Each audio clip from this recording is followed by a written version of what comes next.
Komiði sæl.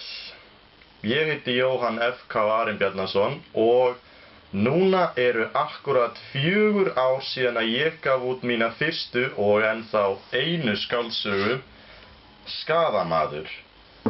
Já, 4 ár. Hún kom fyrst úr prentun í byrjun maí 2010. Ég man ekki nákvæmlega dagsetninguna, 9. cirka. En 4 ár eru helvíti langur tími og það sem ég veit að margir að velta fyrir sér og ég er stundum spurður að er ég hættur að skrifa? Er ég bara búinn að vera latur eða búinn að gefast upp á þessu eða í ritstíflu kannski? En nei, ekkert af þessu. Ég er ekki hættur að skrifa. Reyndar, síðan að ég gaf út Skaðamaður er ég búinn að vera að vinna að 3 handritum. Og að sjálfsögðu þá tekur það ekstra langan tíma miðað við að ég myndi kannski bara geta unnið bara einni sögu, en ég bara get það ekki. Ég fæ eina hugmynd og svo missi ég mig hana, svo gefst ég upp og byrja einhverju öðru. Þannig að þetta tekur aðeins lengri tíma en það myndi annars taka. En já, ég er alveg örugglega ekki hættur. Ég er að vinna í þessu alveg á fullu. En núna loksins, 4 árum síðar, er ég actually búinn að fullskrifa eina sögu.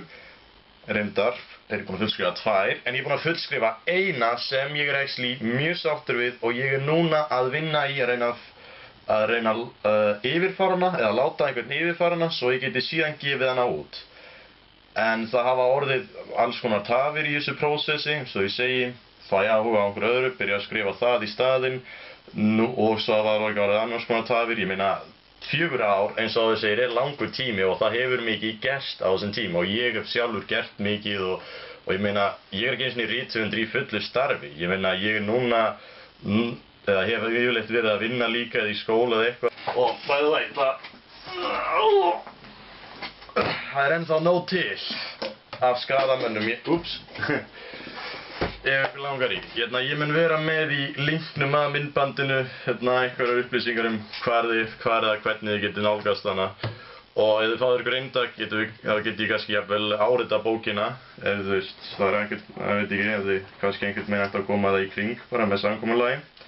Sjá, er inntaki mitt ekki áritað? Oh my god, ég áritaði aldrei mína eigin bók. Ok. Men, þungar. Já, þetta er hvað? 10-15 stykki eða eitthvað? Við létum prenta 600 skaðamenn og að því að ég kemst næst þegar var kannski 450 selst enn sem komið er. Og hún er apparently ennþá að seljast. Bara seinasta sumar það var eitthvað bókamarkar í Perlunni, við sendum okkar 45. Og ég held að svona 32 eða 2 eða eitthvað seldist bara á þeim markaði, sko. Þannig að það er ennþá hægt að selja hana, sem er helviti næs, sko.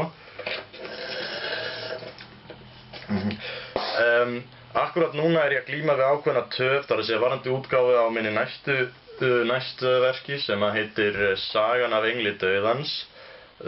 Hún er segi fullskrifuð. Þarf bara að yfirfara hana og síðan að reyna að finna útgefanda. Vandamálið bara akkurat núna er að það er ákveðin svona efnahagslegt höf, mætti orða. Ég nenni ekki að fara út í það, en basically, já, ég er núna, þú veist, 3 mánuðum eftir áætlun með allt sem ég ætla að gera með hana og hef ekki getað látið yfirfara hana ennþá meðan að fjármálin eru eins og eru. En það er bara eitthvað sem við erum að reyna að vinna en þangað til er smá töf með hana.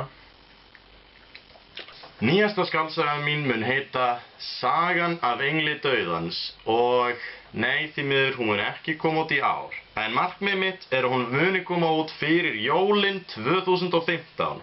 Þannig að hafið augun opin. Það mun koma örugglega annað myndband líka til að minna á það þegar þangað kemur.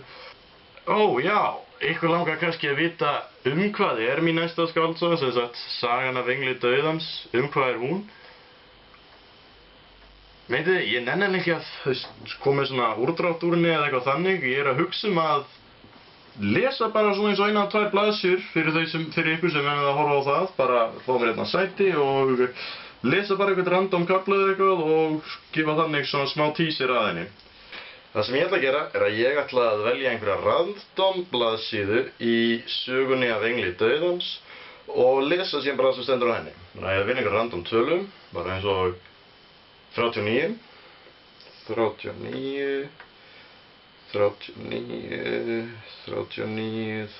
hérna.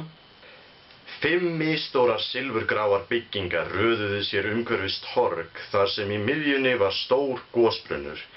Í gosbrunninum miðjum var stórt silfurlitað hnattlíkan. Vatn kom út efst á kúlunni og rann niður eftir höfunum. Nýja sameiningarveldið var upphleypt á hnettinum úr ljósari málmi til að einkenna það. Höfuðstöðvarnar voru ein af höfuðstjórnstöðvum landsins.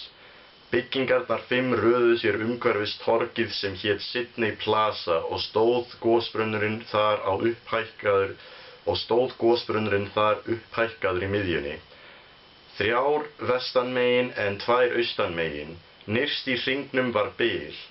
Það var hægt að sjá leifar af útveggjum og innan í þeim stóðu nokkur tré. Stór hvítur kross stóð fyrir framan garðinn. Þarna hafði 7. byggingin staðið aðeins 3 árum fyrr.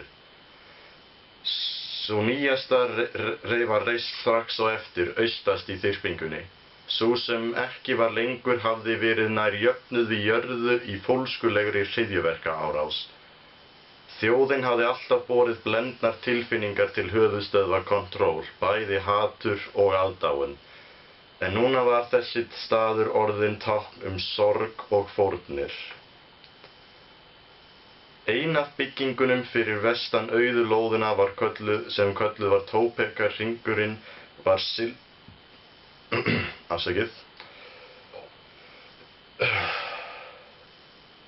Ein af byggingunum fyrir vestan auðu lóðina sem kölluð var Topeka-hringurinn var silfraður ferningur með píramídalaga þaki. Öll byggingin var þakin sléttri silfurgrári málmklæðningu. Why? Það sé engan tilgang í því. En það lítur örugglega vel út. Þegar gengið var inn í þá byggingu var komið inn í stórt anddyri. Langt skrifborð var við endilangan vegginn og bak við það stóðu vopnaðir verðir. Fyrir ofan skrifborðið stóð Control, aðgerðarstjórnin í glæpum sem framdir eru gegn föðurlandinu. Engum var hleypt inn sem ekki átti erindi, segir sig kænda sjálft. Aðeins ein hurð lá úr andyrinu inn í sjálfa bygginguna. Sett ef þú ferð inn og þarft að komast á klóstið einhvers staðar, bara tough shit, bruh.